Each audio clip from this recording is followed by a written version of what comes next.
Hi folks, there you go, it's Craig again on the end of week 13 of my weight loss program. This week I lost, was it 700 grams, which I'm really pleased about. That gets me down to 81.5, so I only need to lose another 6.5 kilos, and I'll be down to my 75, which is my target. So the only thing different I did this week, of course, was that I took a lot of soups in rather than solid foods, and supplemented with some fruits, and nuts. So doing all right. So pretty happy with that.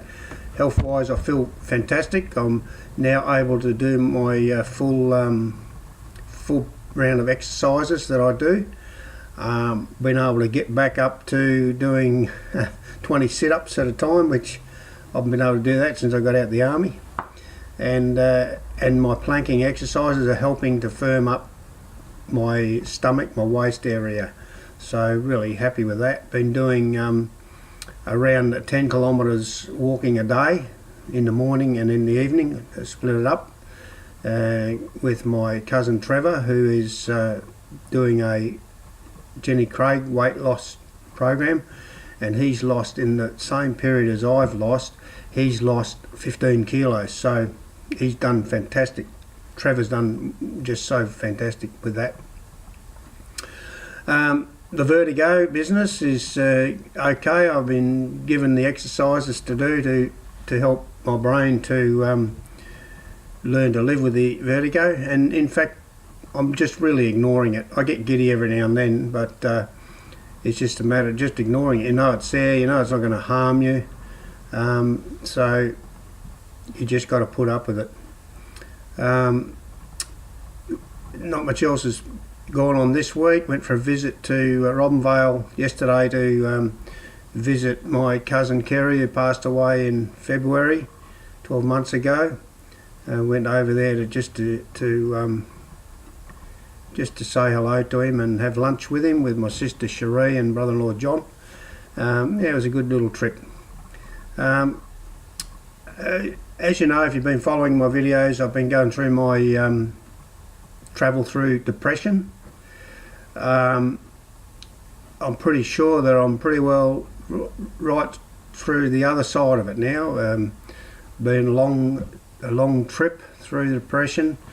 Over 20, maybe 25 years, and if you, like I say, if you've been following my tapes, there have been suicide attempts and stays in mental clinics and such, and medication and all sorts of the whole gamut of what you go through, and losing my house, losing my marriage, losing my work, my job, unable to work, and so on. But right at the moment, I'm in the best shape I've been for I can't remember how long. Just really in a good space right at the moment. I haven't taken antidepressants now for 7 weeks, and as you know, I'm no longer on my cholesterol tablets, and I'm only on my hypertension tablets, my high blood pressure, and I'm now seeking to go off them by eating. I'm just researching at the moment on the foods to eat to lower your blood pressure, because I would really like to get off those tablets, and if I can't, well, so be it, but I'm going to try through eating through natural foods. One I found about just this week, which I've not seen in supermarkets here, but I know sweet potato are good for you, but apparently the sweet potato leaves are fantastic for hypertension. But I've just got to find out where you can get some. Maybe I'll just have to grow some sweet potatoes myself. Oh, excuse me. What else have I got? I was going to, as you know, I've been reading the odd poems each week, mainly my stories, my travels through depression, but My great passion is military history, particularly Australian military history. I've just been, I do our family tree and have over 9,000 people in the tree at the moment, and by no means anywhere near finishing it. And at the moment I've, on my database, I have 387 men and women who served in various wars throughout the history of our tree. And yesterday I thought I lost it all. I couldn't get my word processing working, but this morning I was able to run a cleaner through my computer and got it all back. Thank goodness for that. But anyway, now I've just transferred all of my files to an external hard drive, so that's not going to happen again, hopefully. But anyway, as you know, I've been reading poems each week, mostly to do with my depression. But today I want to just a couple of poems that I've written throughout the years to do with military history, and they're written a little way back. Every Anzac Day I write a poem about our soldiers, and this is a couple I've written.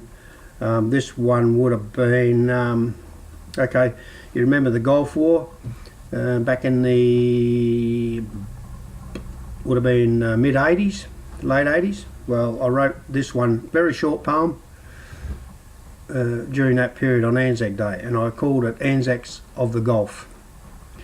Another Anzac Day has passed, very similar to the last, for the pride is steadfast when the flag stands at half-mast. New ones joined us today to the Gulf. They went today, but not long they were there to stay, participants in another foray. You remember the Gulf War was very short, but so I don't have a date on that one, but I'd say it was probably about 1988. This one I wrote in 1990 on Anzac Day, and I called it 75 Years Strong. 75 years since they met the Almighty. I cannot express the feeling at heart. Please help me again, I must start, for these heroes I see today. They died for us 7 decades ago. The youngsters today, they don't know. But look and read, the knowledge is free. I'd give my life to have them back. For the love of my digger I do not lack. So they were only small poems that I wrote. Here's another one that I don't have a date on, but it would be mid-1980s, I guess. And I don't even have a title on it. Just another Anzac Day poem. When the Anzacs march on that solemn day, my heart is filled with pride, for I am here because of their foray, and for that I cheer as they ride. I stand proud in the ranks today, no medals or citations from war on my uniform in array, for isn't that what they died for? Yeah, and you know, forlorn foray. I mentioned last week where I had a poem qualified to enter in Great Poems of the 20th Century book, and it was called Forlorn Foray.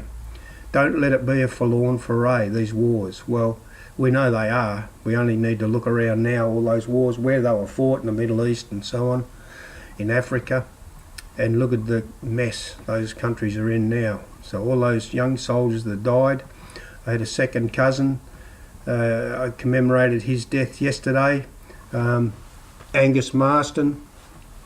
He was only 18 years of age. He enlisted in 1916. He went to France to fight. He arrived there on the 12th of August 1916, and he was killed in battle on the 24th of August.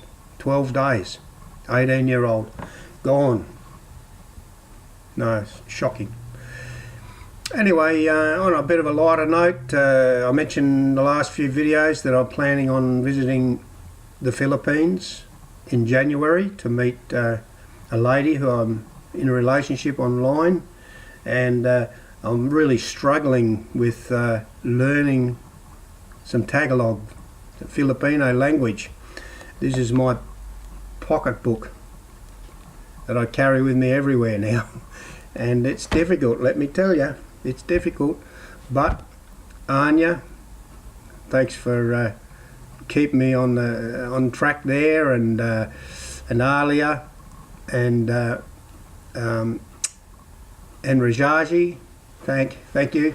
I'm looking forward to meeting you guys in January to see if we click. That's the purpose of the visit. So you know, I'm in a fantastic place at the moment. So I just want to thank you guys who keep encouraging me and who are sharing my video. There aren't many shares. I'm only getting maximum 14 likes, so that means that very few people are sharing it. No one's seeing it, so you know. But there has been a really good story going through there for people going through depression and think that they're in a total state of despair. They're not going to get out of it. Well, let me tell you, you can get out of it.